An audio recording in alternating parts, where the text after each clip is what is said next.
Hi, friends. I'm back again to awkwardly read an article that I wrote in the hopes that it hits a little deeper, seeing me as a human being. Um, this one is ironic, I guess, because I feel like a huge imposter. Just so you know, when I come in here and I read to you, it's scary, it's uncomfortable. Um, and that's exactly why I keep pushing myself to do it. So, I hope you enjoy my words this week, and I would love to hear your own perspective on the things I talk about. So, specifically, this article is titled A Note from a Fellow Imposter. I am not a medical professional, but I have diagnosed you nonetheless.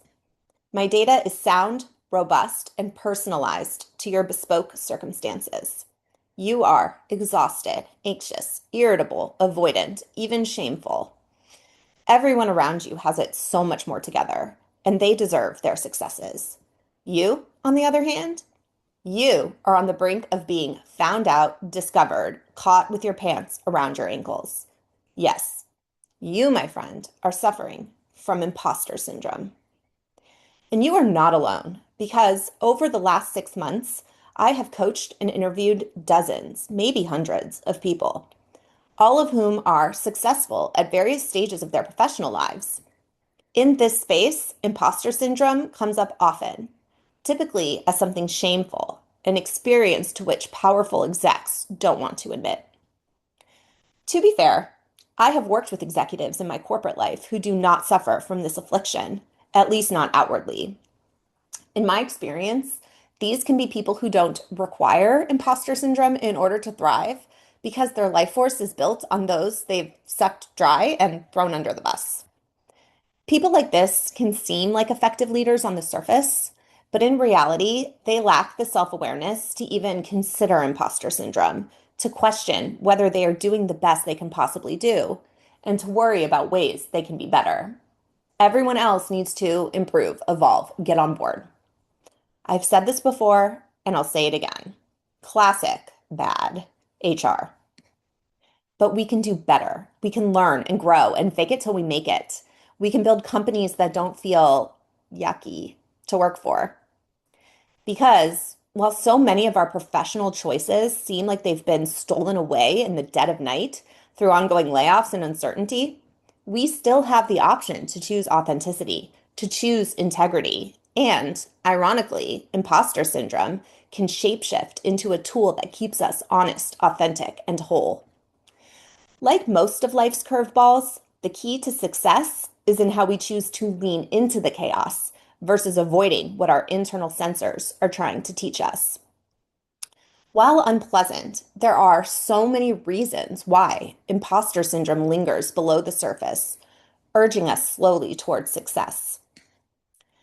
While many people assume imposter syndrome shows up because they are in some way lacking, it actually joins us at the table as a failsafe, an intelligence that lingers inside those of us with something to lose, an axe to cut through the bullshit.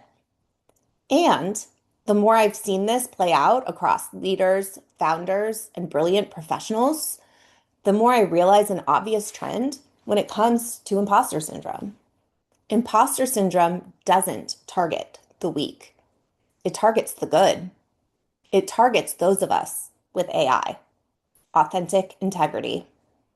And this is meaningful because good people, thoughtful, self-aware, impactful people are constantly looking for ways to improve. So you have imposter syndrome? Welcome. It sounds to me like you care. And if you care, you are someone I want to know. Aside from indicating to me that you are someone worth knowing, imposter syndrome actually has several benefits. Being someone who cares has several benefits. Couldn't help reinforcing that for my fellow empaths. I see you. After all, we've all likely had leaders who didn't care. And what was that like? Well, it was like this. I once worked for a chief people officer who, early in our interactions, told me that my relationships at work don't matter, that I need to be able to do my job regardless of the strength of my relationships.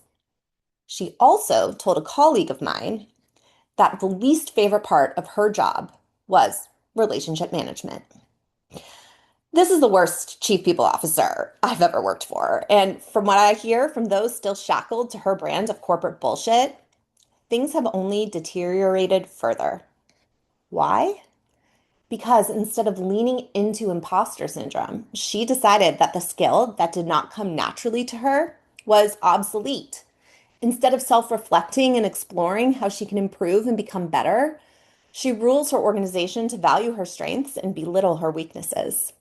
She made everyone else the imposter and crowned herself the savior.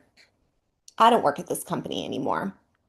The updates I get are secondhand, but their stock price indicates to me that perhaps some imposter syndrome at the top might benefit their business. But imposter syndrome is so unpleasant. How does it benefit me?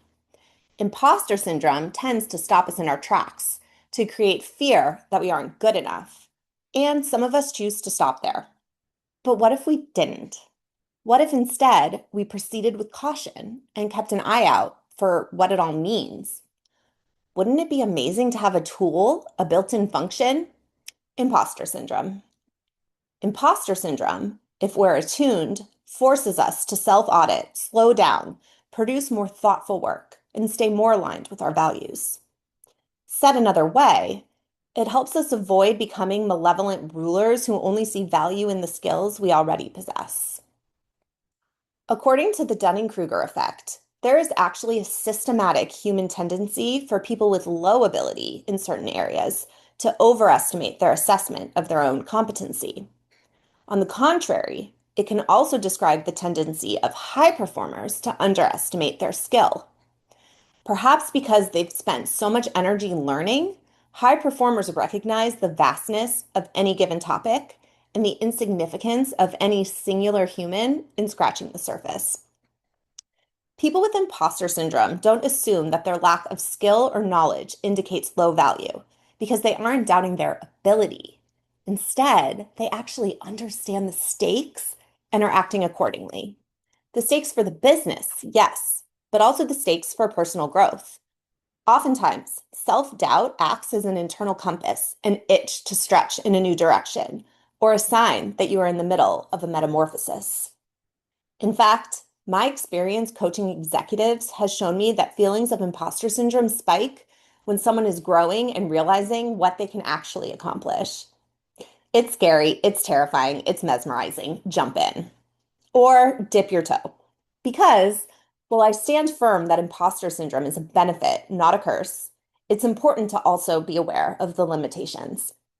Said crudely, I would feel like an imposter if I was going to perform open heart surgery. I have no training to do this. Sourdough and jam is my jam, not biology. In this case, perhaps it's best for me to leave surgery to people like surgeons. Fine. But starting an executive coaching business? Do I feel like an imposter? Fuck yeah. Do I know I have the background, education, emotional intelligence, and skills to be successful? Also, fuck yeah. So, yes, imposter syndrome requires nuance. It doesn't mean we should all just go for it. But it also doesn't mean that we should drown in analysis paralysis, suffer from chronic stress, or aim for unrealistic perfectionism. And this goes for you, reader. I know there is an area where you want to make an impact, but you are nervous to dip your toe, frightened of failure. If this is the case, here is a shameless plug to explore an executive coaching session. I'm actually quite good. So let me ask you, do you have the tools, resources, and skills to execute with authenticity and integrity? If yes, congratulations. Please proceed with caution and curiosity. If no, congratulations. Your self-awareness has already alerted you that you are better off focusing on skill building until you have more concrete knowledge. Because though I am a fan of delusional confidence, I am not a fan of delusional decision making. So I urge you, be delusionally confident in your ability to be successful. Then use imposter syndrome as a litmus test. Feeling like an imposter? It's the wrong question. Steeped in the tools, resources, and skills to be successful, but still questioning yourself?